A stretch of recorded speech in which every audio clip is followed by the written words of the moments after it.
Meus caros, boa noite a todos, um prazer enorme revê-los aqui nessa noite, mais do que especial para todos nós. Nós estamos recebendo a visita do professor Anderson Schreiber. O professor Anderson é uma pessoa mais do que querida, tem obras marcantes no campo da responsabilidade civil e em todo o direito civil. Eu tive a felicidade, a gente estava conversando aqui um pouquinho antes, de conhecer o Anderson há alguns anos, quando eu morava no Rio de Janeiro. Tivemos aí andando de restaurantes, tinha aquela lanchonete no Leblon, acho que encontrei ele uma vez também, fechou, né? Como chamava aquela lanchonete, era Bibi, né? Não, Bibi continua. Bibi continua. Bibi, sucos. Ele estava concluindo o doutorado dele na famosa pesquisa dos filtros da responsabilidade civil, novos paradigmas da responsabilidade civil. Estava voltando da Itália na época. Foi sempre uma pessoa muito amiga, muito cortês. Tivemos aí, enquanto eu trabalhei no Rio, bons momentos, a gente estava lembrando aqui um pouco. O Anderson, além de ser aquele doutorando, já era recém-doutor brilhante, ele seguiu uma carreira que faz jus a toda a produção dele. Hoje ele é professor titular de Direito Civil da UERJ, da Faculdade Estadual do Rio de Janeiro. Ele é professor permanente daquele programa, mestrado e doutorado. Ele é procurador do Estado do Rio de Janeiro, doutor em Direito Privado, inúmeros títulos, publicações, pesquisas no exterior. Recentemente publicou um ótimo manual de Direito Civil Contemporâneo, né? Também gosto muito do outro trabalho dele, O Equilíbrio Contratual, Dever de Renegociar, também um livro fantástico. Eu gosto muito do livro dos Direitos de Personalidade, sempre com temas muito candentes, e os paradigmas da responsabilidade civil, sem dúvida, é um livro que marca e vem marcando todos os estudos desse campo. Professor Anderson, seja bem-vindo, é um prazer recebê-lo aqui. O senhor é o primeiro professor titular que nós recebemos aqui, muito nos honra. Grupo pequeno, mas grupo de estudiosos da responsabilidade civil. Nós temos, eu já lhe fiz uma apresentação aqui breve da doutora Marília, que coordena o grupo juntamente comigo, os pesquisadores de fora, notadamente o Cícero, o Romualdo, o professor João Vitor Pena, do Pará, temos a professora Raquel Stein, que sempre nos acompanha também, da Universidade de São Paulo, e gente do Brasil inteiro aqui para lhe ouvir hoje, esse grupo pequeno mais entusiasmado. Seja bem-vindo. Obrigado, Atalá. Eu quero, em primeiro lugar, agradecer o convite para participar aqui do evento, desse diálogo, né, que nós vamos fazer aqui hoje. Combinei que a gente vai fazer uma pequena introdução, talvez de uns 15 minutos, 20 no máximo, não mais do que isso, para a gente poder, enfim, ter uma conversa mais aberta, mais dialética, com questões, pontos controvertidos que a gente possa examinar em conjunto aqui. Antes de entrar propriamente no tema, eu não posso deixar de registrar que o meu carinho, a minha amizade pelo Atalá. O Atalá é uma pessoa querida por todos, como eu disse aqui antes, no início, e eu tenho grandes lembranças dele no Rio de Janeiro, sempre com muito, muito carinho, muita amizade, e estou ansioso para que o Atalá volte ao Rio de Janeiro, para termos mais momentos, mas após a pandemia, quando tudo isso estiver seguro, e agradecer, então, por esse convite que ele fez, que muito me alegrou. Com relação à responsabilidade civil, o tema que o Atalá me atribuiu foi o futuro da responsabilidade civil, e eu acho que a gente podia falar um pouquinho do que a gente vê como tendências aí da responsabilidade civil brasileira, né? Como caminhos a serem percorridos pela responsabilidade civil brasileira. Eu acho que o primeiro dado importante, que é um dado de contexto, é que a responsabilidade civil vive um momento já, há alguns anos, um momento de expansão, né? A responsabilidade civil é um ramo do direito civil que cresce.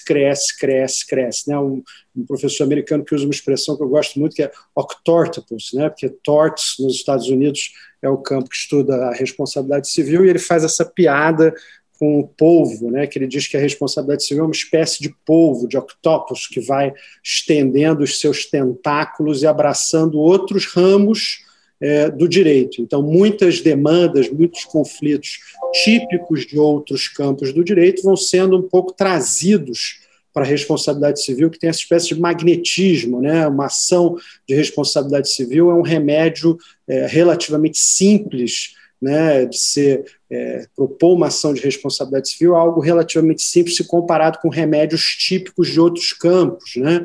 Então, é uma alternativa que está sempre muito na mente do advogado, né?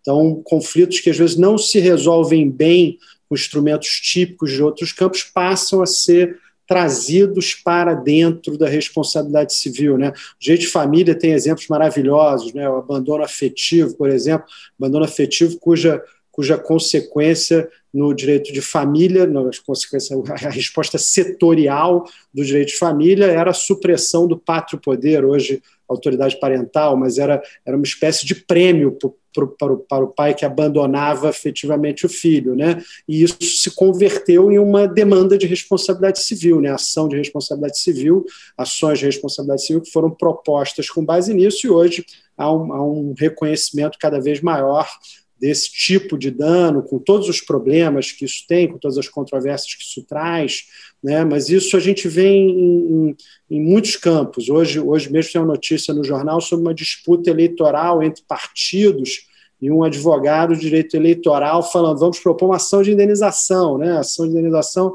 ela é um mecanismo assim, um pouco simples, rápido, ela não é tão sofisticada e dá uma resposta, às vezes, mais imediatista do que outros remédios setoriais dentro do campo do direito. Então, esse também é um dos motivos pelos quais a responsabilidade civil se expandiu muito nas últimas décadas, né? Outro motivo, outra causa que é normalmente identificada com isso é o fato de que a responsabilidade civil ela é um setor do direito muito baseada em conceitos abertos, né?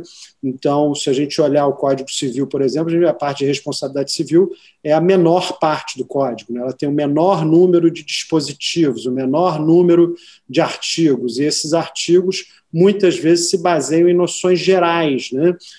As próprias noções fundantes da responsabilidade civil, afinal, o que é a culpa, né?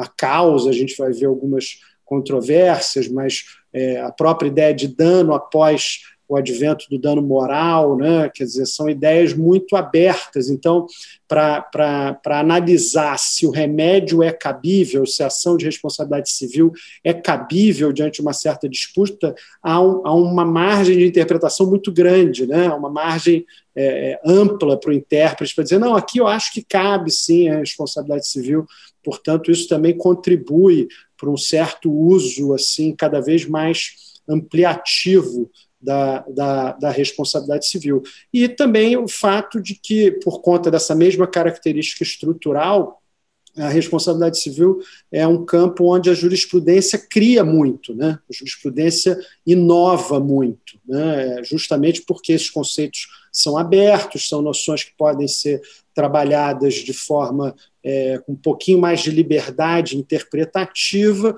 e isso muitas vezes gera construções inovadoras surgindo na responsabilidade civil, né? O José de Aguiar Dias tinha uma expressão maravilhosa que ele diria que a responsabilidade civil é o direito dos juízes, né? É o direito dos juízes porque justamente os juízes criam muito, não só são confrontados com demandas muito novas, mas também criam muito no campo da responsabilidade civil. Então, não raro, a responsabilidade civil ela é uma porta de entrada para conceitos inovadores no direito brasileiro, né? Se a gente pensa até no próprio campo dentro do próprio campo obrigacional, mas mais na parte de teoria geral dos contratos, né? Toda a reformulação que a boa-fé objetiva produziu no nosso direito contratual, ela muitas vezes começou por ações de responsabilidade civil, né? Ações de reparação de danos causados pela violação à boa-fé. Então, foi uma importante porta de entrada para o princípio, né, ou para a cláusula geral de boa-fé, como eu prefiro, mas foi uma porta de entrada importante. Então, a responsabilidade civil acaba sendo esse campo que está não só se expandindo, mas em constante ebulição, e isso faz com que ele seja uma espécie de fronte para novas demandas, para novas disputas. A gente está vendo aí no campo da tecnologia, né, todas as novas ações que são promovidas com base na responsabilidade civil, todas as inovações. Hoje eu estava analisando mais cedo um caso que é um caso de tatuadores que estão promovendo um estudo para ver se eles têm direito a uma indenização perante empresas de videogame que reproduzem imagens de atletas e, portanto, reproduzem o desenho daquela tatuagem, né? E é um caso interessante porque os atletas autorizam o uso das suas imagens e os tatuadores não são consultados. Naturalmente, o atleta, onde ele vai, ele leva a tatuagem, mas os tatuadores dizem, não, isso é uma coisa, outra coisa é fazer um avatar daquele atleta, reproduzir a minha obra intelectual tatuagem e usar isso num videogame com fins econômicos. Então, aí talvez uma possível nova demanda de responsabilidade civil. Então, todas as discussões sobre tecnologia, muitas delas, né, passam pela responsabilidade civil em vários momentos. Então, a responsabilidade civil acaba tendo esse papel um pouco fundamental dentro do sistema jurídico, no sentido de ser também um termômetro desses novos anseios, dessas novas demandas e apresentar o que há de novo aí nas reflexões jurídicas mais pragmáticas de quem está na linha de frente, digamos assim, da aplicação do direito, né? Isso, naturalmente, é motivo de muito entusiasmo para os estudiosos da responsabilidade civil. Estudar a responsabilidade civil é estudar um instrumento que está constantemente te colocando perante novos desafios, né? E isso é uma coisa muito boa, mas isso também gera uma preocupação, que é a preocupação da gente ter limites técnicos e dogmáticos para a aplicação da responsabilidade civil, ou seja, a responsabilidade civil não virar uma espécie de carnaval, de oba-oba, onde a gente pode colocar qualquer coisa e onde as demandas vão sendo julgadas procedentes conforme a impressão do juiz, a sua própria experiência pessoal, ou que eu considero um dos maiores riscos na atividade judicial, que é pelo apelo que a questão tem com a opinião pública, né? Então, é muito importante que a gente tenha um certo apego às categorias jurídicas,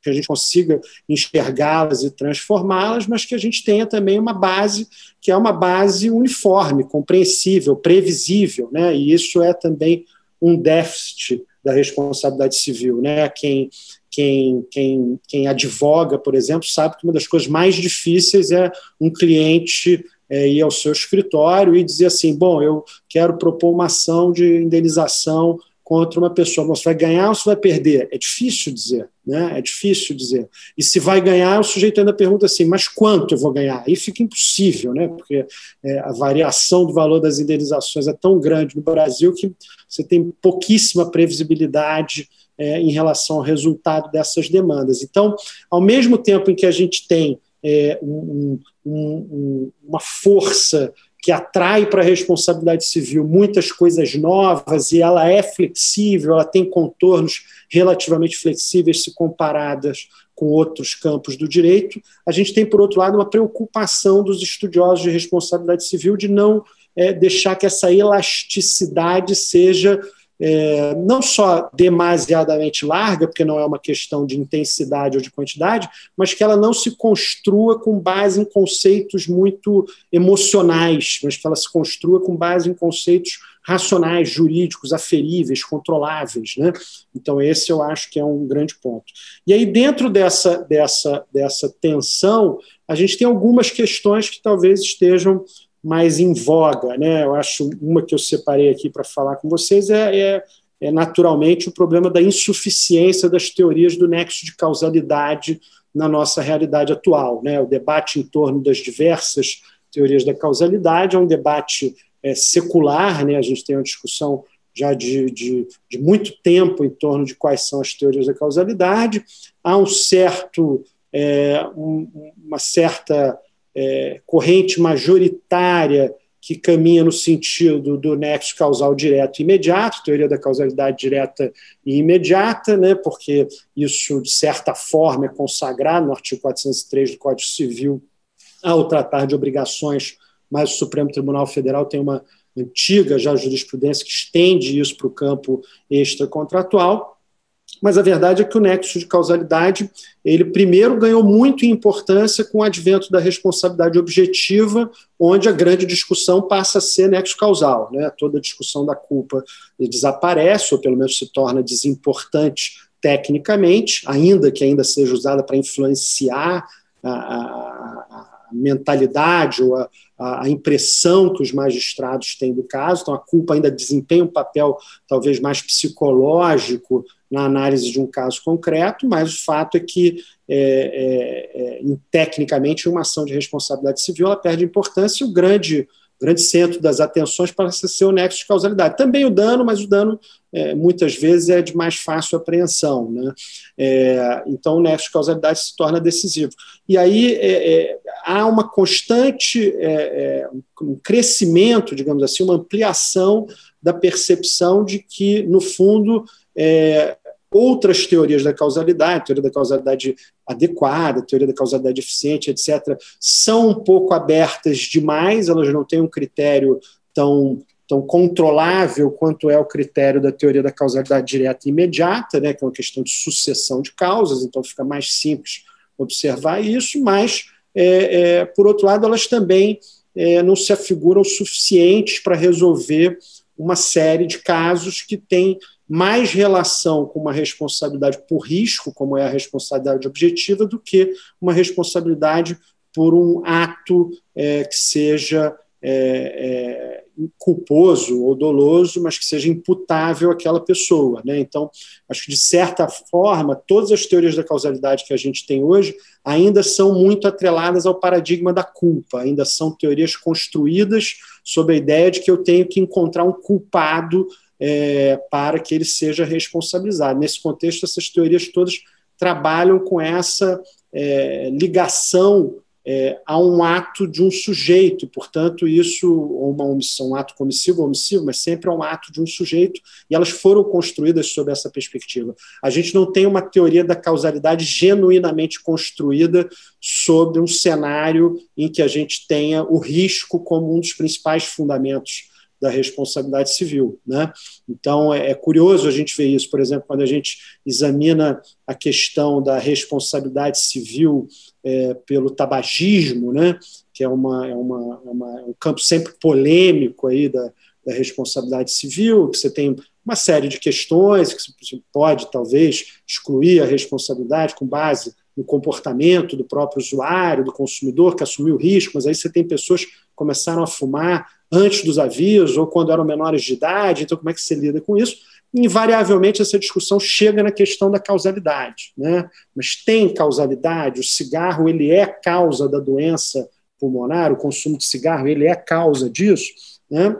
E aí, em muitos desses casos, quer dizer, as pessoas vão dizer assim, não tem uma prova de que seja essa causa, porque ele é um fator de risco, mas eu não tenho medicamente como comprovar que aquele câncer de pulmão adveio do consumo de cigarro, e as companhias fabricantes de cigarro têm um outro argumento que é ótimo, é dizer assim, mesmo que seja vindo do cigarro, como é que você prova qual é a marca do cigarro, porque o cara fumou vários cigarros diferentes ao longo da vida, então tem aí um segundo grau dessa discussão, digamos assim, mas é curioso a gente notar como a doutrina, pelo menos a grande maioria da doutrina, vai dizer assim, não, é um fator de risco, não quer dizer nada, porque você tem que ter uma prova da causa daquele dano, né?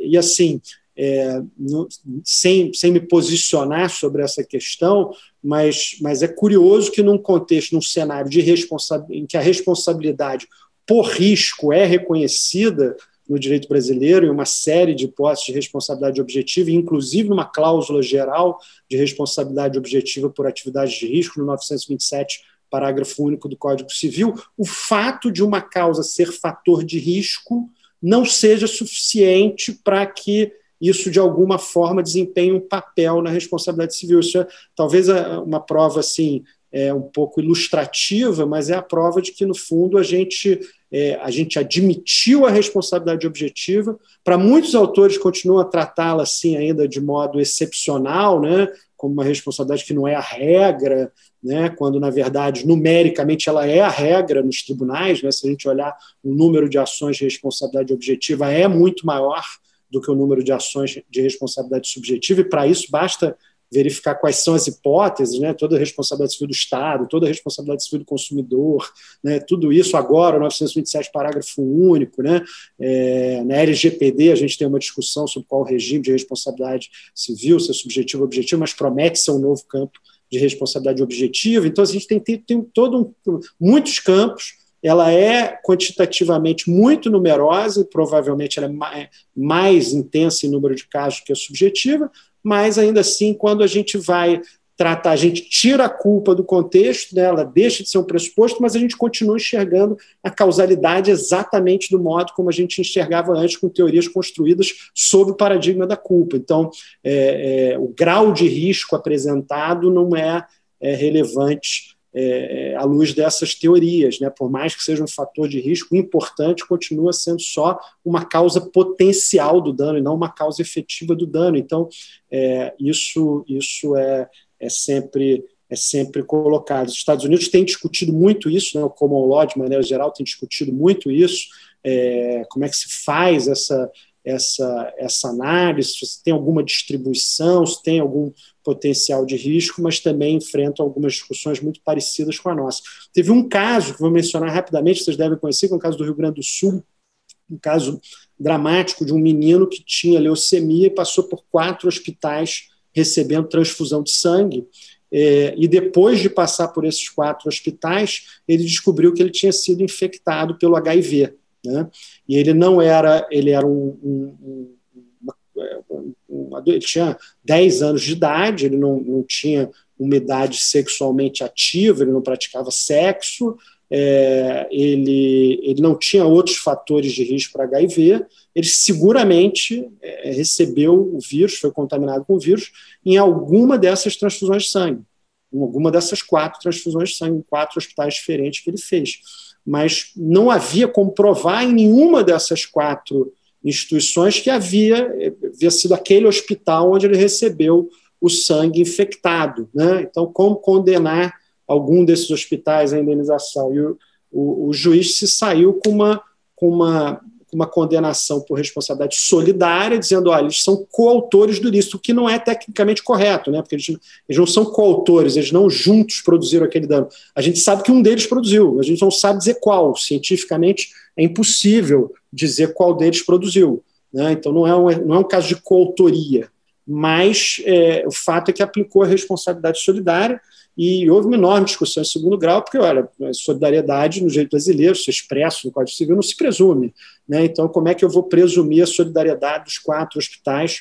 E o Tribunal de Justiça do Rio Grande do Sul acabou aplicando a teoria da causalidade alternativa, que é uma construção também construída, também erguida sob o paradigma da culpa, mas que já trabalha um pouco com essa questão da potencialidade de dano causado por vários membros de um mesmo grupo, né? Então, a teoria da causalidade alternativa é talvez um primeiro passo aí para uma discussão sobre essa insuficiência das nossas teorias de causalidade diante de situações em que você não tem como provar, né? Ou seja, não há um modo de provar cientificamente se aquilo causou ou não causou dano. Então, por que o ônus disso tem que recair sobre a vítima, né? Por que nessas situações a resposta do sistema é nenhuma responsabilidade? Isso fazia sentido, e talvez ainda faça, num setor da culpa, né? Nos casos de responsabilidade governada pela culpa.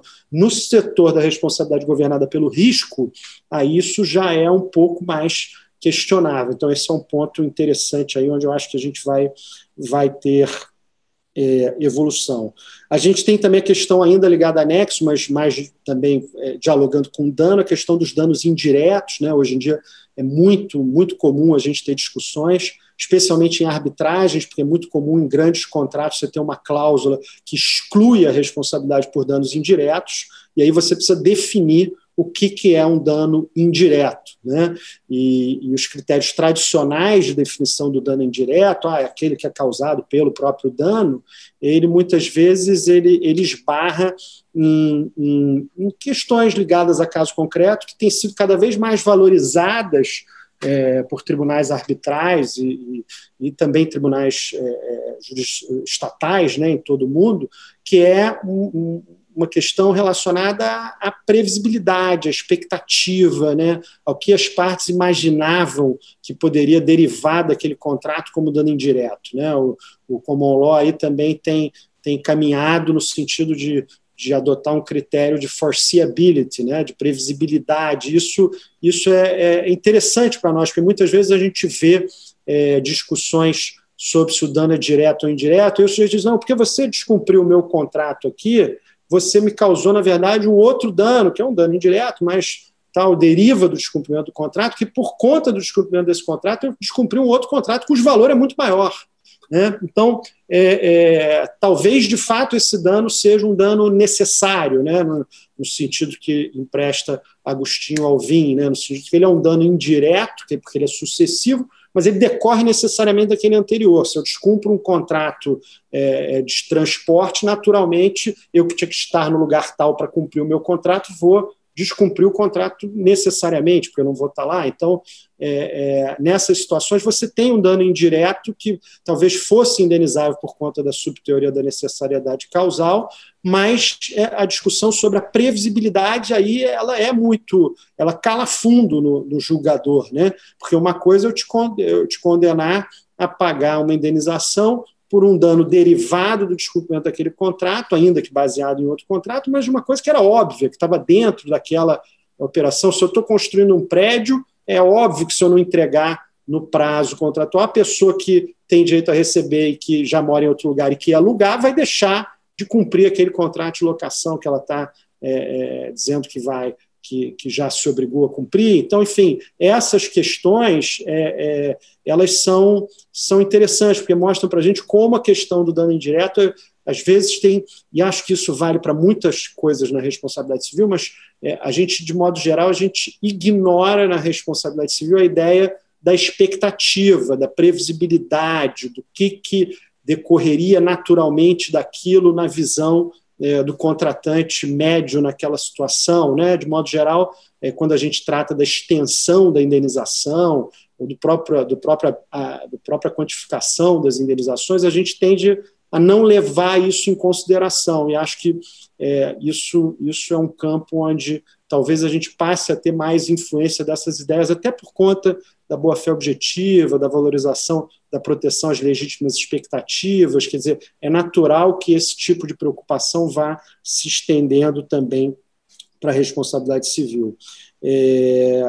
Tem a questão do cálculo das indenizações, que a gente realmente precisa ter um pouco mais de previsibilidade nisso. O método bifásico inaugurado pelo STJ, ele tem algumas dificuldades, mas ele pode ser ajustado para ter um papel importante nisso. Tem a questão da despatrimonialização da reparação, que eu acho que é uma questão relevante também, né? A gente despatrimonializou o dano, mas não despatrimonializou a reparação. Então, a reparação continua sendo em dinheiro, né? É sempre dinheiro, dinheiro, dinheiro. Dinheiro gera alguns efeitos muito negativos, especialmente, eu acho, no âmbito de juizado especial, né, onde você acaba tendo uma postura um pouco naturalmente mercantilista, né? No sentido de que a pessoa às vezes vai lá, ela é vítima de um dano que ela sofreu, ela senta na mesa, o preposto da empresa ou o advogado da empresa já chega dizendo, a gente oferece tanto, não é raro que juiz em juizado especial às vezes fala, boa proposta, hein? Tá acima aqui da média, né, e tal, e isso acaba gerando um segundo dano nessa pessoa, né, porque ela já foi para lá para o juizado porque ela estava se sentindo aviltada, humilhada de alguma forma, e quando ela vê que no judiciário o poder econômico do outro também prevalece, porque no fundo, não porque prevaleça, porque a decisão vai ser favorável a ela, mas porque tem essa conotação de, olha, faz aí um acordo, ou a proposta é tanto, isso também é uma coisa preocupante, isso transmite uma ideia também, o próprio fato de só indenizar em dinheiro transmite a ideia de que quem tem dinheiro pode indenizar e, portanto, pode causar o dano. Então, é algo que a gente tem que pensar, assim, associar a indenização em dinheiro meios não pecuniários de reparação, né? Retratação pública, retratação privada, publicação de decisões em sentido contrário ao que o STJ decidiu há pouco tempo, mas publicação de decisões, não na íntegra, porque ninguém lê decisão na íntegra, mas talvez um resumo do que aconteceu e da decisão, né? Um resumo da condenação. Acho que essas coisas muitas vezes influenciam. As cortes trabalhistas têm trabalhado muito em casos de ofensa à honra do empregado com a fixação de pedidos de desculpas no local de trabalho. Isso, assim, seguramente isso repara muito mais a situação do empregado do que o dinheiro que ele ganhou, às vezes que não é um dinheiro tão elevado. No Brasil as indenizações são baixas por dano moral, né, se comparado com outros países. Então, às vezes o dinheiro que ele ganhou numa sala de audiência lá, que ninguém fica sabendo, né, às vezes não produz uma reparação efetiva, e a retratação, às vezes, paralela ao dinheiro, naturalmente, não precisa substituir uma coisa pela outra, mas essa retratação pública, às vezes, tem mais valor para o sujeito. Enfim, tinha outros pontos aqui, mas eu já falei demais. Vou, de novo, agradecer o convite do Atalay e me colocar à disposição aqui para outros temas que vocês queiram, sobre os quais vocês queiram conversar. Muito obrigado. Obrigado, professor Anderson. Sempre um prazer ouvi-lo aqui.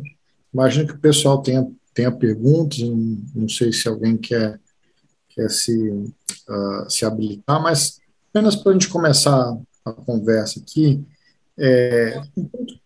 um ponto que eu acho interessante é essa questão, a questão da limitação dos danos, né? Eu tenho repensado um pouco, não sei se você concorda, como é que você vê isso, sobretudo depois desse caso do STF, que concordou em aplicar a Convenção de Varsóvia ali para o atraso de voo, aquela questão das bagagens, né? Então a gente entrou ali vamos dizer, pela porta dos fundos, uma ideia de limitação de danos, pelo menos tal como vem sendo praticado para os danos materiais. E aí isso acho que tem um pouco a ver com essa ideia de previsibilidade que você mencionou, acho que é algo importante para a gente refletir. E aí você vem nessa questão também do sistema bifásico do STJ, que você mencionou que precisa ser melhorado. Eu também acho que tem problemas ali. E vem essa legislação do trabalho com uma regra super estranha, assim, de limitação, né? Como é que você vê isso? Será que vale a pena, pelo menos para aqueles danos pontuais, assim, do dia a dia, limitar para que a gente fuja do processo? Quer dizer, a pessoa causou o dano, sabe quanto deve reparar. O que você acha? Você acha que tem algum espaço para isso no mundo contemporâneo, ou isso realmente é algo que a gente deveria deixar para trás? Eu acho o seguinte, eu acho que a gente já tem alguns mecanismos de desincentivo a demandas, digamos assim, frívolas, né? Demandas que buscam exclusivamente a indenização. Acho que, por exemplo, a alteração que o CPC de 2015 fez, no sentido de que é preciso indicar o valor da indenização que está sendo buscado, essa é uma alteração que desestimulou muito demandas mais mercenárias, digamos assim. Agora, eu acho que continua o problema da imprevisibilidade, né? Como você disse, Atala, quer dizer, uma coisa é eu saber que eu posso ser condenado mais ou menos entre 30 mil e 50 mil reais porque eu causei um certo dano a um consumidor do produto fabricado pela minha empresa. Outra coisa, eu não tenho a menor ideia, que pode ser zero, zero sempre pode ser, porque você sempre tem uma possibilidade de improcedência, mas assim, mesmo que se condene, pode ser 1 e pode ser 60, pode ser 80, pode ser 100. Quer dizer, essa imprevisibilidade ela é muito ruim, né? Eu acho que eu sou contra limitações de indenização a priorísticas, assim, estruturais, abstratas. Eu acho que a gente pegar uma categoria de dano e dizer assim, o dano dessa pessoa pode ser no máximo, sofrido por essa pessoa pode ser indenizado no máximo tanto, é uma ideia que me causa um pouco de incômodo, né? Porque eu acho que, de fato, você tem uma variação de situações que é muito grande, né? Então, você vai falar, extravio de bagagem. Bom, extravio de bagagem pode ser o meu extravio de bagagem voltando para casa de uma reunião de trabalho onde eu só tinha algumas coisas na mochila e eu, enfim, voltei e tal, teve extravio de bagagem. Tá ótimo. Pode ser a mãe com a criança de colo numa viagem no exterior, onde ela ficou horas no aeroporto esperando notícia da bagagem, onde a empresa não informou nada, né? Então, assim, há situações e situações. Então, essa grande variação de situações, eu acho que ela depõe contra a gente ter um limite indenizatório. Mas ela não impede que a gente tenha alguma coisa que nos dê parâmetros para uma maior uniformidade. Então, por exemplo, a aplicação do método bifásico, para mim, hoje, como o STJ faz, ela confunde um pouco as coisas, porque ela parte de uma primeira fase onde você tem, digamos assim, uma ideia de um valor médio das indenizações, e numa segunda fase ela acrescenta critérios que são basicamente punitivos, né? Então, isso eu não acho uma boa ideia. Mas a ideia de partir de uma média e acrescentar parâmetros que agravam ou atenuam a indenização, eu acho uma solução pragmática interessante. Por quê? Porque a partir do momento que você acrescenta vamos chamar de agravante, numa analogia com o direito penal, mas se acrescenta, a jurisprudência passa a dizer que aquela circunstância é uma agravante, você tem uma forma de desincentivar que aquela agravante aconteça, né? Então, se eu digo lá, olha, o extravio de bagagem ele tem que ser a indenização, vamos dizer, 15 mil reais, mas nosso tribunal aqui, as diferentes câmaras, elas vão dar sempre entre 5 e 10 mil reais a mais se a companhia não informou prontamente o passageiro de que ocorreu o extravio. À medida que isso vai se consolidando, as companhias aéreas que sofrem esses processos com frequência, porque causam esses danos com frequência, vão lá e vão dizer assim, opa, peraí, aqui tem um sinal da jurisprudência brasileira, a gente tem que informar. Vamos passar a informar, vamos controlar isso de um modo melhor. Se estiver faltando a bagagem na hora de botar na esteira, vamos botar alguém lá perto da esteira para que a pessoa possa se comunicar, que é uma coisa que em vários aeroportos brasileiros não tem. Né? Você sai ali, se a sua bagagem não vem, você está no cúmulo do desamparo, você não tem uma pessoa com quem falar. Aí você pergunta para o segurança do aeroporto e diz, o senhor tem que sair lá para o check-in para procurar alguém da companhia aérea que também não está preparado para te explicar sobre isso, porque é uma coisa que aconteceu no desembarque. Então, assim, se a gente dá essa sinalização, a gente começa a incentivar que essa conduta seja adotada. Então, eu não vejo problema, eu não acho que seja... eu vejo com incômodo limitações, limites, tetos indenizatórios, mas eu não acho que seja um problema a gente trabalhar com parâmetros uniformes. Eu acho que o que aconteceu foi que a doutrina brasileira ela criou uma resistência muito grande ao tabelamento, essa ideia de que, olha, todo extravio de bagagem tem que ser 10 salários mínimos, sei lá. Né? Então, isso realmente não pode ser assim, porque as situações variam muito. Mas você ter alguma uniformidade, parâmetros comuns, variações de valores que sejam semelhantes, sabe? Eu acho isso muito útil, e eu acho que talvez a principal utilidade não seja só a questão de assegurar uma certa isonomia, né? Porque eu acho que uma das piores sensações que alguém pode ter quando leva uma questão ao judiciário é olhar um outro caso parecido e dizer assim, pô, ali o cara ganhou muito mais e eu não ganhei nada, ou eu perdi, né? Essa situação de quebra da igualdade, da isonomia, ela é muito ruim. Mas eu acho que mais do que isso tem um papel preventivo, um papel de desincentivo a certas condutas e preventivo, como você colocou. O ponto que você colocou, para mim, é nevrálgico. Quer dizer, certamente as companhias que causam danos às pessoas, as pessoas que causam danos umas às outras, se elas tivessem previsibilidade, se elas pudessem chegar para o advogado e dizer assim, vem cá, você é condenado a quanto? Cara, entre 40 mil e 60 mil. Bom, então eu vou fechar um acordo por 30, não tem a menor dúvida que é interessante eu fechar o acordo por 30. Né? Então, você estimularia soluções consensuais que poupariam a vítima do processo judicial. Então, acho que isso é talvez o dado mais importante. Legal.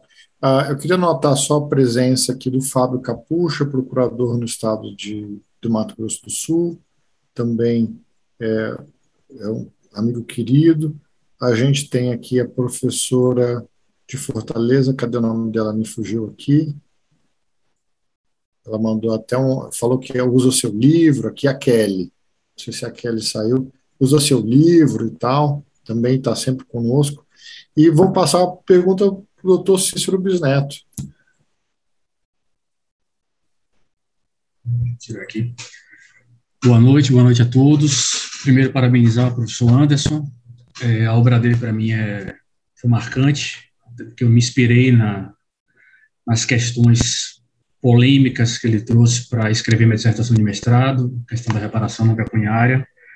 Então, a obra que não é tão nova, mas continua muito atual. As questões continuam bastante atuais. Eu vou tentar trazer um pouquinho para o meu lado, para a questão do nexo de causalidade, que foi até um ponto que foi bem tratado pelo professor Nastheimer, no sentido de que as teorias atuais trabalhadas no Brasil, e aqui eu enfatizo trabalhadas no Brasil, porque lá fora já se trabalha há muito tempo, por exemplo, na Alemanha, com questões de imputação jurídica.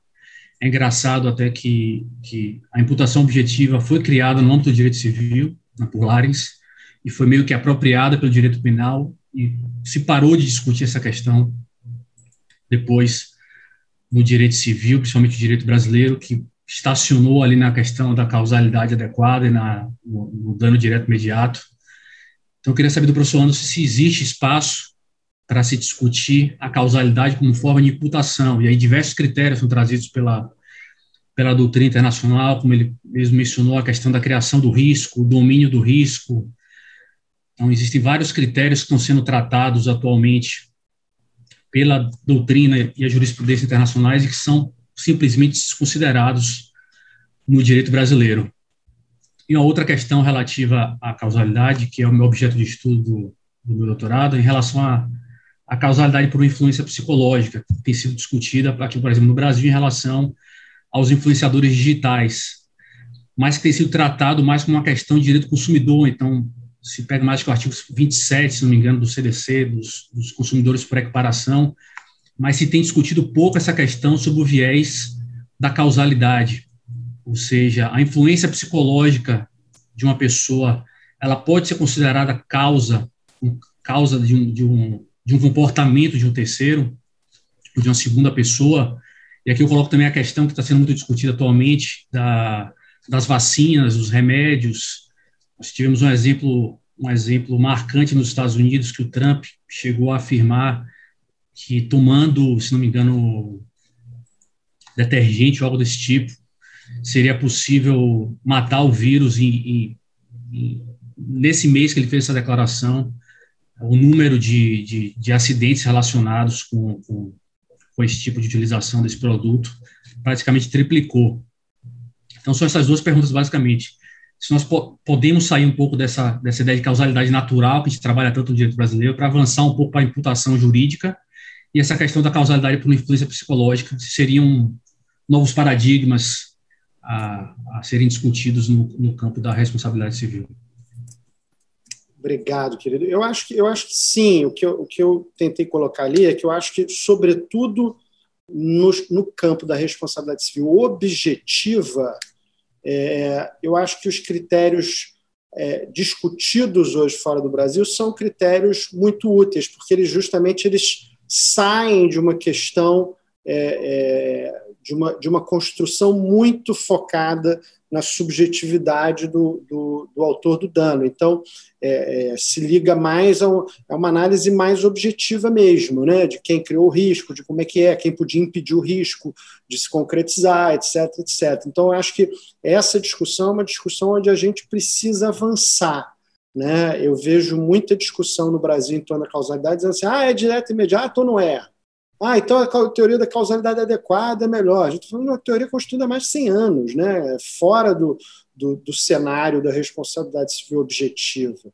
Então, eu acho que essa flexibilização precisa existir, essa ampliação, de modo até, eu digo a vocês, que talvez a gente não tenha que ter a mesma teoria da causalidade para todas as situações. Né? A gente fica muito preocupado em verificar qual é a melhor teoria da causalidade, mas talvez a teoria da causalidade seja diferente para cada situação, não cada situação concreta, mas para diferentes campos. Então, talvez no campo da responsabilidade subjetiva, a gente possa caminhar com a teoria da causalidade direta e imediata atenuada pela necessariedade causal, mas no campo da teoria objetiva, da responsabilidade objetiva, isso não faz o menor sentido. O fato de alguém criar um fator de risco tem que ser levado em consideração para a discussão da causalidade. Né? A mesma coisa vale para a responsabilidade contratual e extracontratual. Né? Essa coisa de tentar equiparar tudo, jogar tudo no mesmo saco, né? Dizer assim, agora não tem mais fronteira entre a responsabilidade contratual e extracontratual. Isso tem alguns perigos. Né? Quer dizer, quando eu celebro um contrato com a outra parte, a questão da previsibilidade, do que decorre do descumprimento desse contrato, ela é, a meu ver, como eu disse, importante.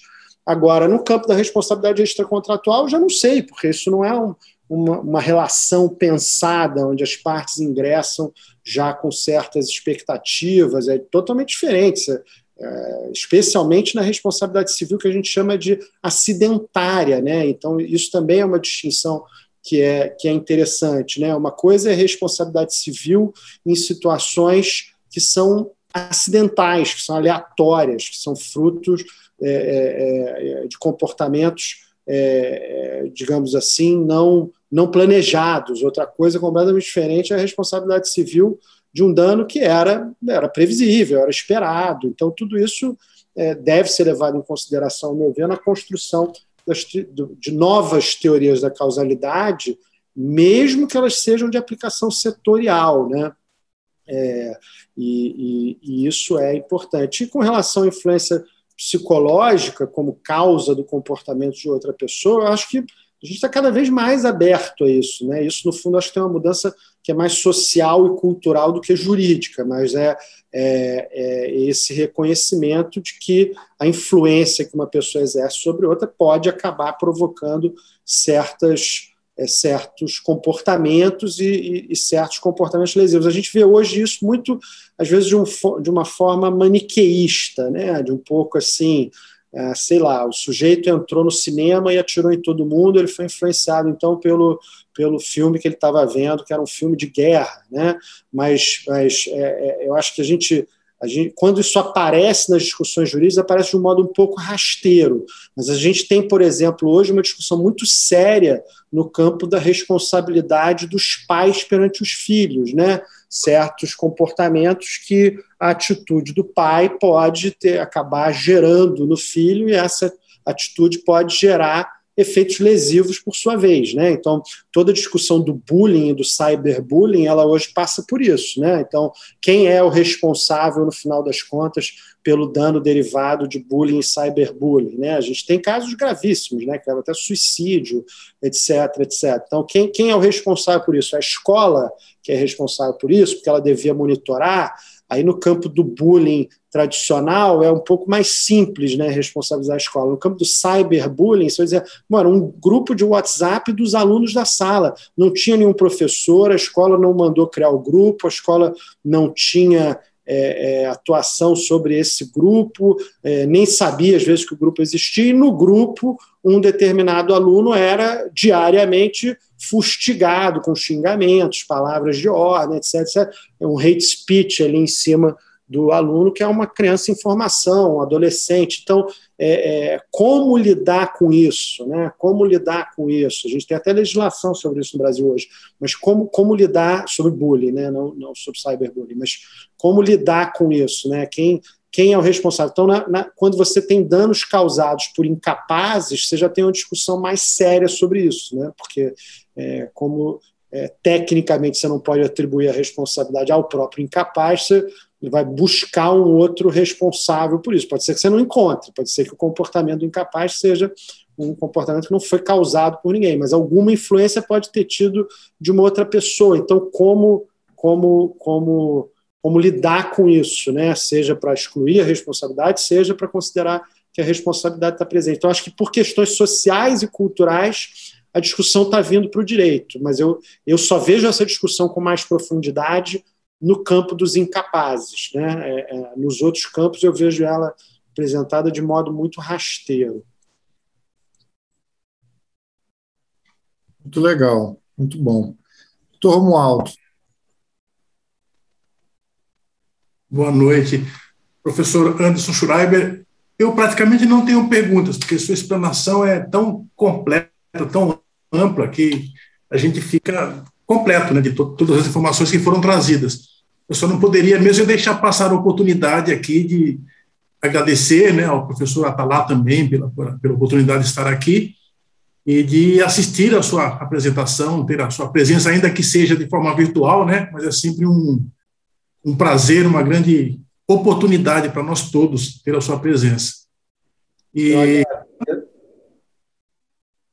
para não dizer que a gente não tem questão nenhuma, né, eu inventei uma questão aqui, né, até o professor já adiantou, falou um pouquinho sobre função punitiva da responsabilidade civil, que é uma coisa que vem sendo discutida com frequência em todos os campos muitos doutrinadores têm defendido esse viés da responsabilidade civil.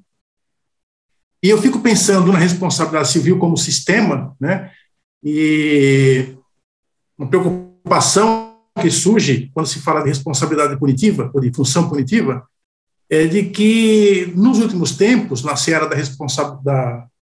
do risco da atividade, né, as causas têm sido muito diluídas, né? Então, acabamos de falar agora mesmo aqui sobre influência de terceiro que ouviu uma conversa de WhatsApp e acabou causando um dano.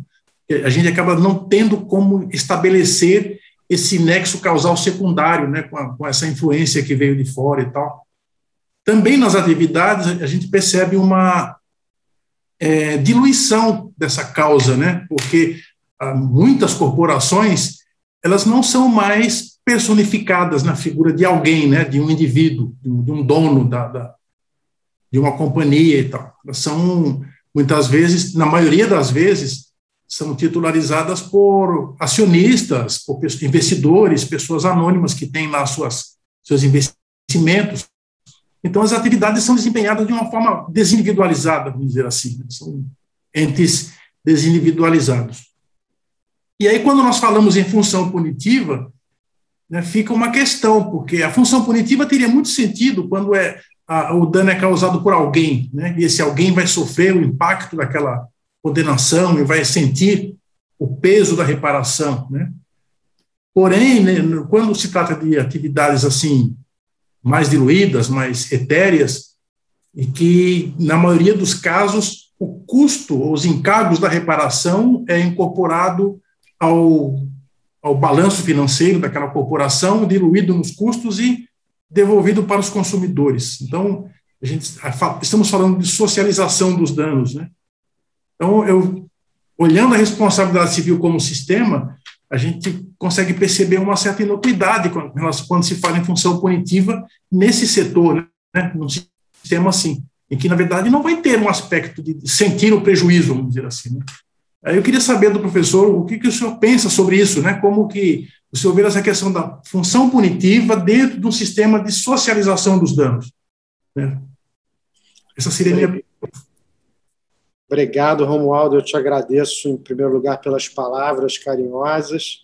Eu espero que a gente consiga todos estarmos juntos no Rio de Janeiro em algum momento, presencialmente. Acho que estamos todos aqui um pouco já esgotados com a coisa do vídeo, né? Ninguém aguenta mais a coisa do vídeo, a gente precisa estar juntos, isso é humano, né? Então, tomara que isso passe logo e com segurança a gente possa estar juntos.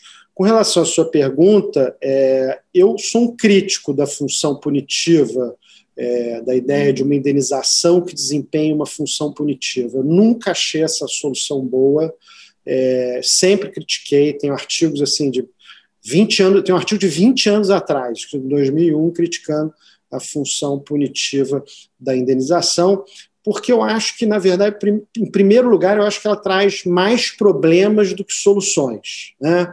Ela traz uma discussão sobre o fato de você ter uma punição sem as garantias tradicionais do exercício do poder punitivo, né? Então o juiz pode te punir numa ação cível sem nenhum balizamento de qual é o valor da punição, né? Esse é um problema já de cara que se enfrenta. Ela traz uma discussão sobre a legitimidade da destinação dessa punição a um autor específico, né? Porque, afinal de contas, quando o juiz pune ou tem a intenção de punir uma empresa que causa danos em massa aos consumidores, por que ele vai atribuir a indenização àquele autor que promoveu aquela ação, né? Isso não deveria ir para uma espécie de fundo para ressarcir todas as vítimas daquele comportamento, né? Então, ela gera essa dificuldade. Ela tem dificuldades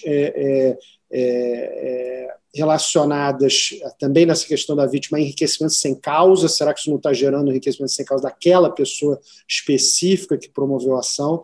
Ela foi incorporada no Brasil pela doutrina que a defende e pela jurisprudência que a aplica ao argumento de que nos Estados Unidos tem punitive damage e, portanto, isso é uma coisa boa, e nos Estados Unidos o funcionamento dos punitive damage é inteiramente diferente do que traduziram no Brasil, uma má tradução de um instituto estrangeiro.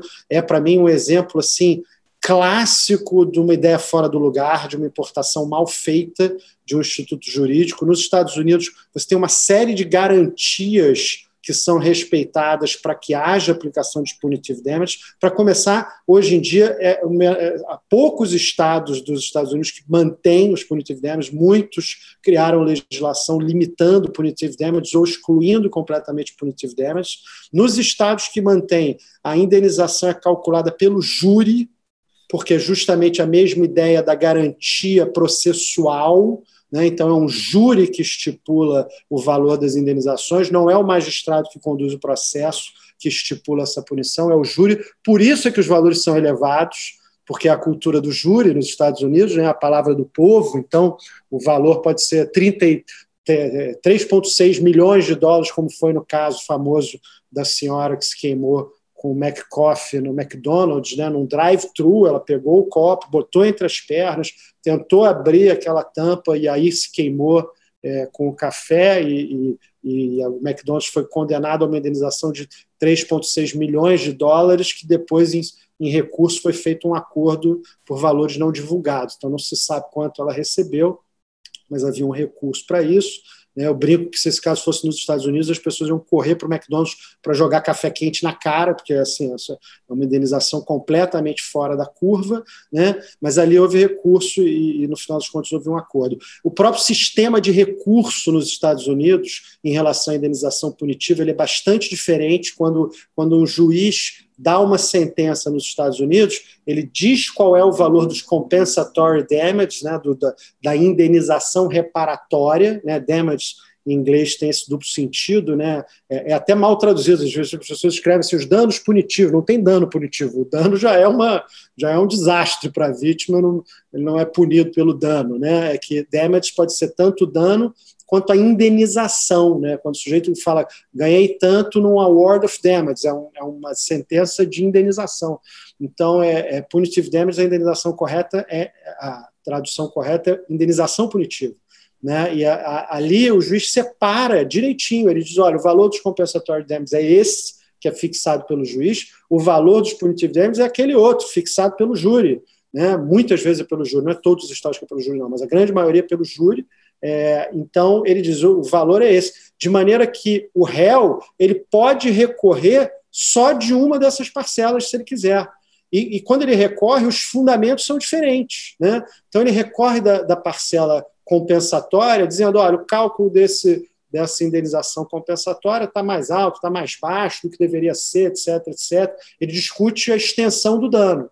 E quando ele recorre da parcela de indenização punitiva, dos punitive damages, ele discute se ele teve culpa, se ele agiu com malícia, porque na maior parte dos estados, para você ter condenação por punitive damage, tem que ficar demonstrada malice, né, a malícia do réu, não basta um comportamento culposo, malicioso para que ele seja condenado. Né? Então ele recorre dessa parte com fundamentos diferentes, pode recorrer dos dois, mas os fundamentos são diferentes. Aqui são os fundamentos para evitar punição. Né?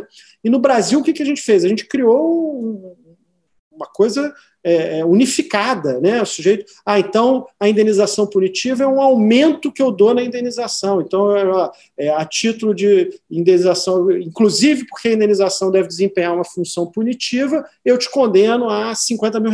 E aí o réu, muitas vezes, não sabe o que é punitivo e o que é compensatório no Brasil. Ele não consegue distinguir, sendo que o fundamento para punir é completamente diferente, é o comportamento do réu. Né? Ele tem que dizer assim, olha, você aí, de uma certa forma, agiu, pelo menos sabendo que estava causando esse risco. Né? Os fundamentos da punição são totalmente diferentes do fundamento de compensar, que é só você, a extensão do dano. Né?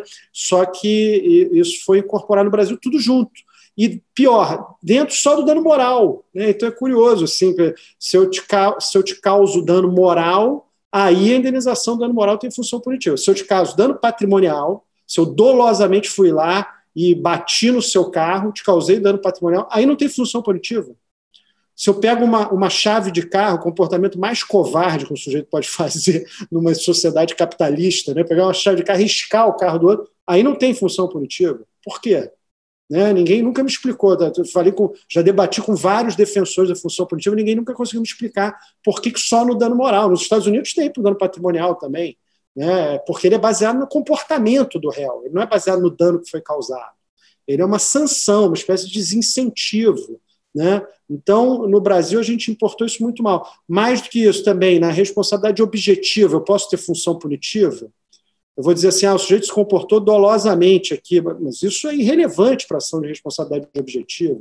Eu não devia estar discutindo isso na ação de responsabilidade objetiva. Se eu estou discutindo, eu estou tornando o processo muito mais complexo, eu estou prejudicando a vida da vítima. Então, assim, não faz muito sentido. Então, o modo como esse instituto foi incorporado no Brasil também está equivocado. Então, além dele gerar problemas, ele foi incorporado, mal incorporado. Foi construído uma coisa que, assim, em termos de pura lógica, às vezes não fecha.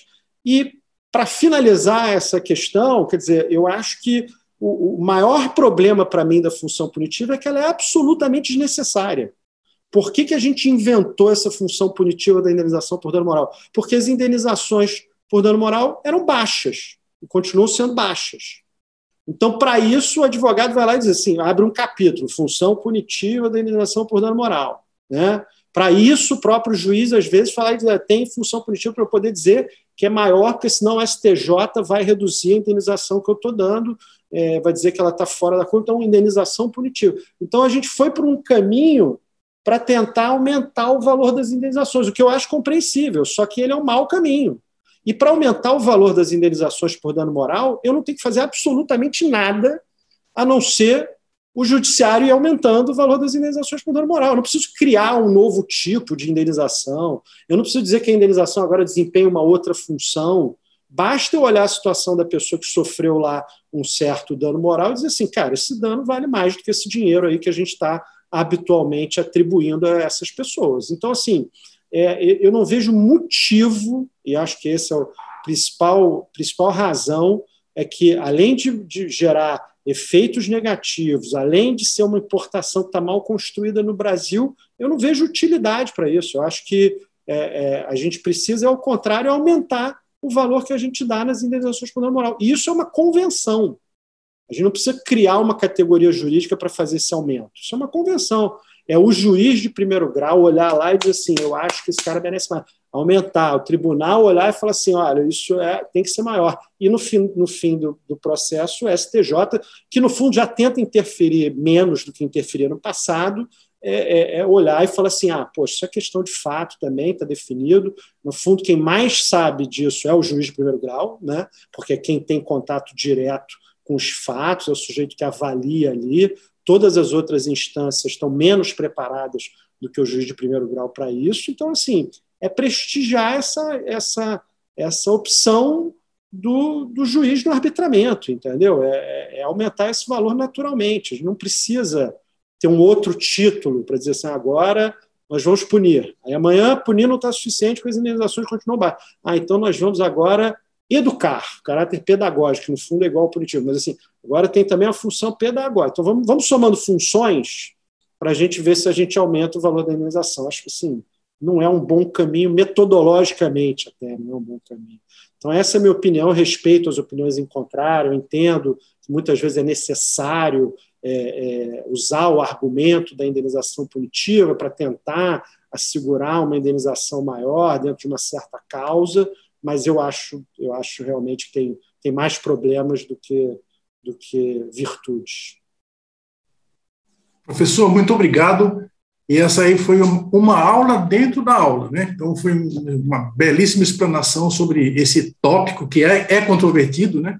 Eu agradeço muito pela brilhante exposição. Um abraço. Obrigado, Romualdo. Um abraço. Até a próxima.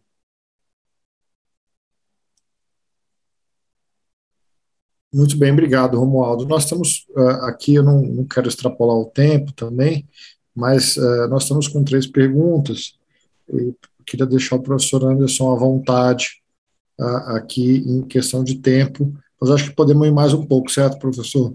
Posso ir até 8h30. 8h30 eu tenho um compromisso com 3 ministras do Supremo que têm entre 1 ano e 6 anos de idade. Então, até 8h30 eu posso ir.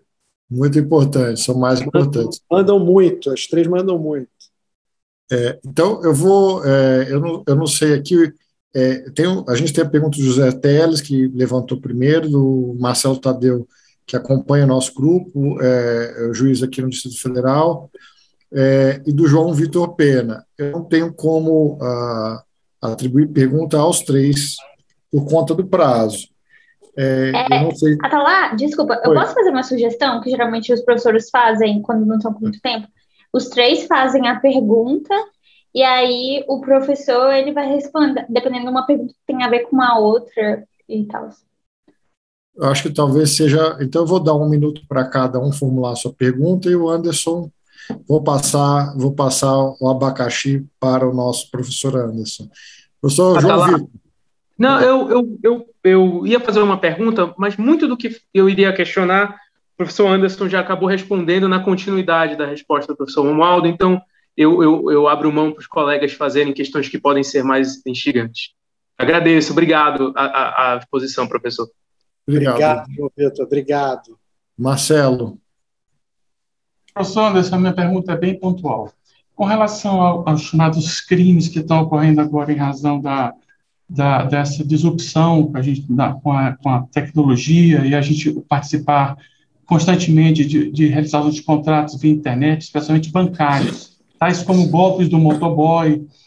O senhor tem visto isso, as sentenças que têm sido proferidas, como mais uma flexibilização do nexo causal, quando dão um ganho de causa ao consumidor, quando muitas vezes a instituição financeira nem participa ou toma qualquer conduta com relação à existência do golpe.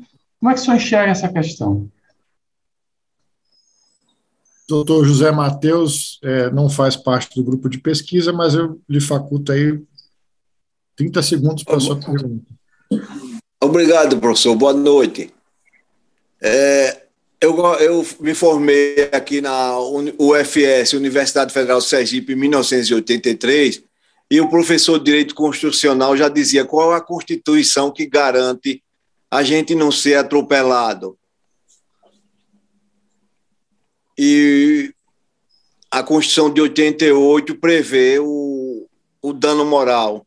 Gostaria de esclarecer sobre essa pergunta, por favor. Obrigado. Muito obrigado.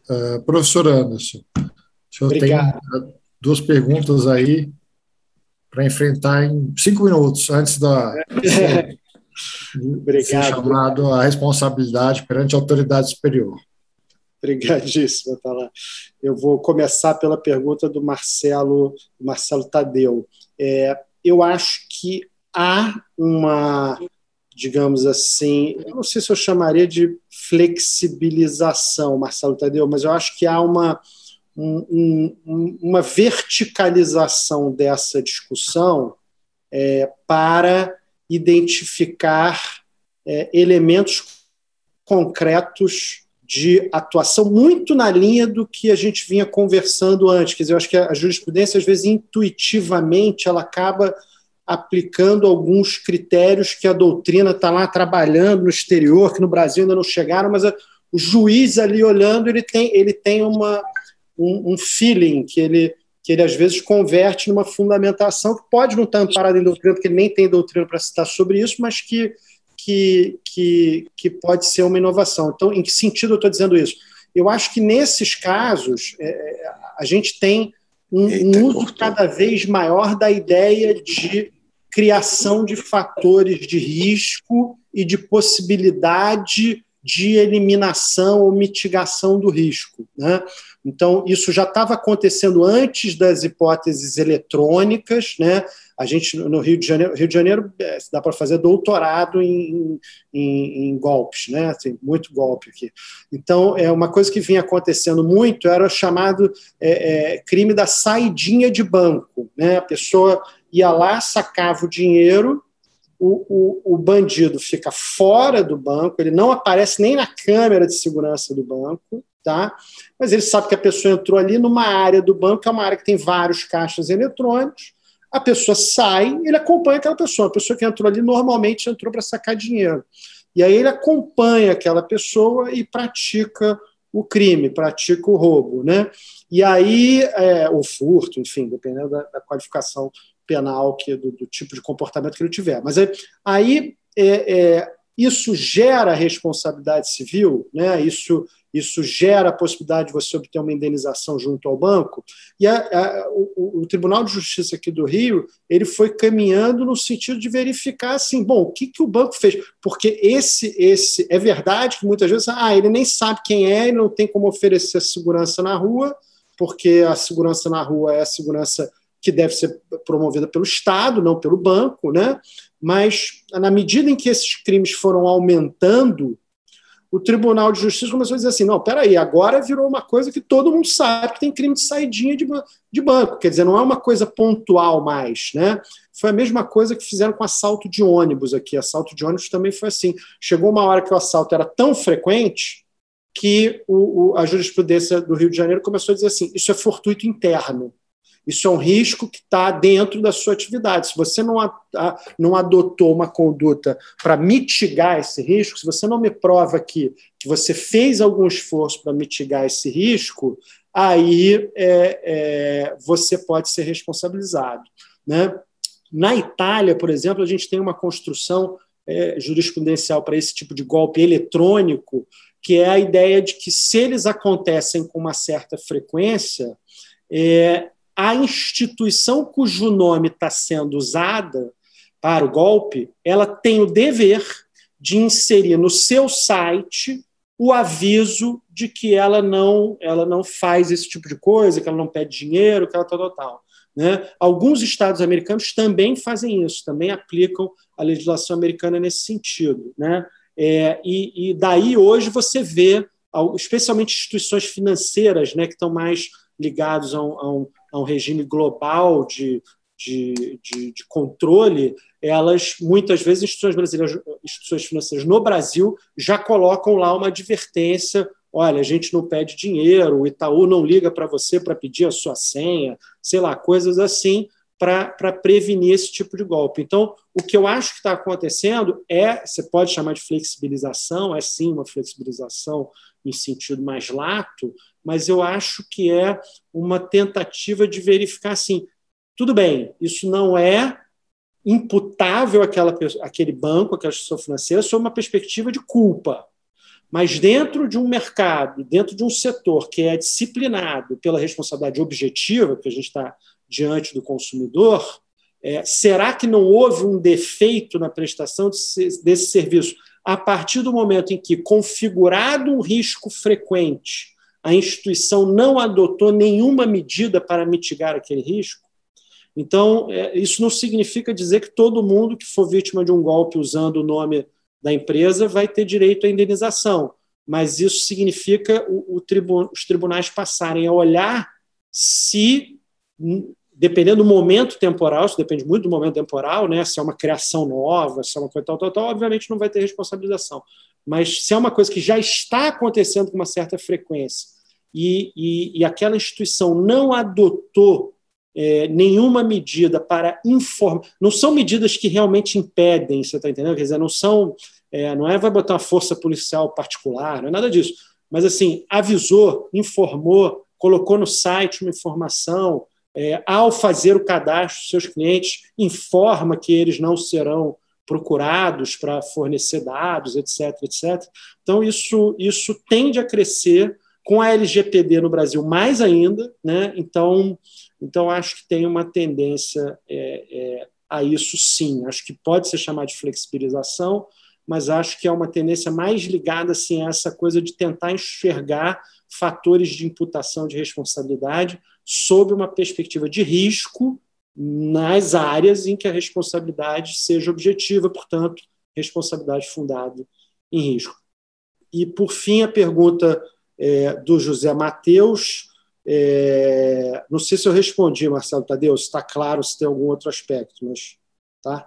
Então, passando para o José Mateus, acho que a Constituição, ela de fato, ela trouxe a figura do dano moral para um status constitucional. O dano moral é anterior a isso, né, como todo mundo sabe, o reconhecimento da figura do dano moral é bem anterior. O Supremo reconhece o dano moral puro em 1966, né, em 66, portanto, mais de 20 anos antes da Constituição, mas a Constituição, ao mencionar a ideia de dano moral, ela realmente traz e não é só a menção ao dano moral, que é ocasional, né, dentro do artigo 5º, mas é a ideia de inauguração de uma nova tábua de valores que reconhece esse aspecto da existencialidade, né?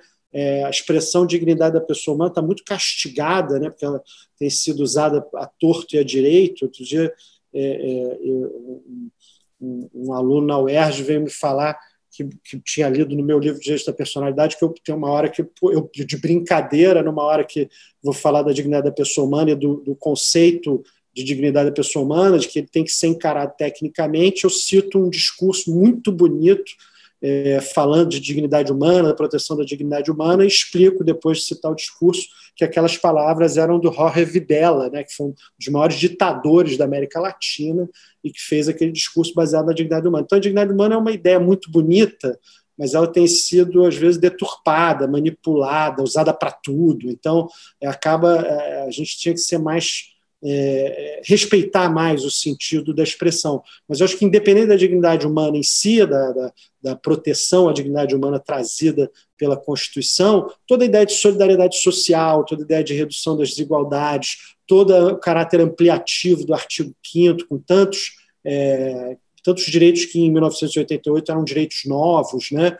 Então, assim, eu não sei, eu acho, as pessoas, às vezes, eu tenho muitos amigos constitucionalistas, né, da UERJ e tal, e muitas vezes a gente tem conversas e eles criticam, dizem a Constituição brasileira ela é muito prolixa, ela é muito ampla, ela incorporou direitos de todos pelo momento histórico em que ela foi promulgada, né? Então ela trouxe muitos direitos, ela é muito exageradamente ampla e tal, ela tem um dispositivo, tem um que sempre brinca, Ela tem um dispositivo que diz que o Colégio Pedro II, que é um colégio público, né, permanecerá na esfera federal. Eu falei, eu acho lindo esse dispositivo, porque eu estudei no Colégio Pedro II, então eu acho maravilhoso esse dispositivo. Mas eu acho que, brincadeiras à parte, eu acho que tudo talvez que a gente esteja vivendo hoje, né, com essa discussão entre os poderes, mostra que, no fundo, a Constituição, cada país tem a Constituição que merece. A nossa Constituição ela foi ampliativa porque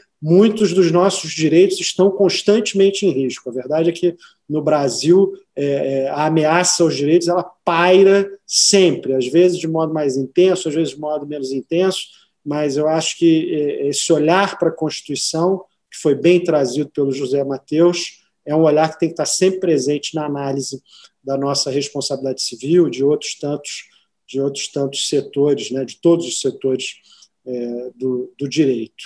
E, dito isso, Atalá, eu acho que eu encerro a minha participação e deixo vocês à vontade aí, dentro do nosso tempo. Muito bem. Eu ia convidar só, então, a professora Marília Sampaio para fazer o encerramento, e aí despedimos de você. Bom, que alento ouvir essas palavras, né, professor Atalá? Para mim, essa discussão sobre a constitucionalização dos direitos e o olhar constitucional, sobretudo sobre as relações privadas, né? Quer dizer, a gente não se dissociar dessa pauta socializante, da preocupação com a diminuição das desigualdades, enfim, né? E isso, para mim, é música, né? Quer dizer, a gente tem aqui alguns embates, né? Nós temos no nosso grupo alguns defensores, né, de uma análise um pouco mais voltada à questão econômica, dos custos dos direitos, enfim.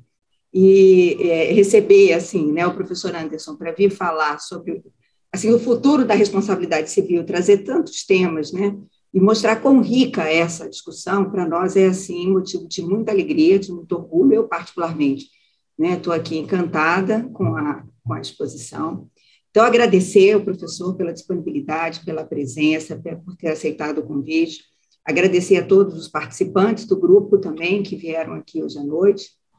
Alguns mandaram umas justificativas pela ausência, né, mas lembrar que fica gravado, né, o encontro, então quem não pôde participar vai poder participar no futuro. E desejar, então, a todos uma excelente noite. Professor, muito obrigada. Cumprir o dever constitucional, né, de prestar assistência a quem realmente manda na vida da gente, né, e agradecer muito pela participação. Muito obrigado. Muito obrigado, professora Marília. Agradeço e estou à disposição de vocês no futuro para esse encontro presencial, hein, Atalá? Vou te cobrar e é isso. Muito bem, um abraço, Anderson. Vou me despedir. Obrigado demais, Anderson. É um prazer enorme ouvi-lo aqui. Agradeço em nome do IDP, em nome de todos os membros do nosso grupo, pelo seu tempo precioso. A gente sabe que você tem muita coisa, além do trabalho, das aulas. Se fosse ficar aqui um pouquinho com a gente não queria te cansar, mas aqui tem um grupo de admiradores, de pessoas que acompanham o seu trabalho, e certamente vamos aí no Rio de Janeiro tomar um mate gelado, biscoitos Globo, etc. Tá bom? Obrigado, meu querido. Um abraço grande. Isso. Abraços a todos. Um abraço. Tudo de bom. Boa noite, pessoal. Até logo. Boa noite a todos, gente.